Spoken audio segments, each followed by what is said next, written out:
અમરેલીમાં આ 9 મહિનામાં દીકરીના કહેવાય ને ચારિત્ર ઉપર દીકરીના સ્વમાન ઉપર એક પ્રહાર થયો હોય ને એવી આ બીજી ઘટના છે.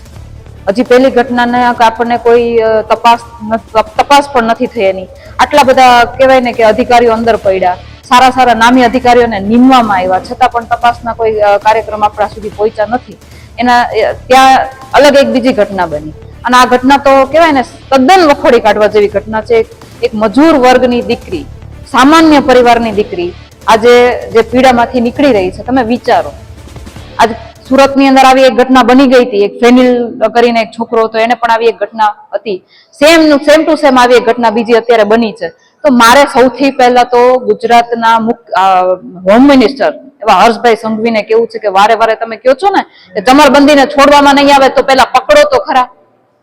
હજી એમાંથી એક જે 3 છોકરાઓ હતા એમાંથી એકને હજી કોઈ તેની ધરપકડ નથી થઈ અને એને ક્યાંક ને ક્યાંક એને છાવરવામાં આવતો હોય ને એવી ઘટના છે. કોઈ અધિકારીનો છોકરો છે એવું કહેવામાં આવે છે, લોકોના મુખ્ય આવી વાતો પણ સાંભળી છે. તો શું પોલીસ સુધી આ વાત નથી પહોંચી?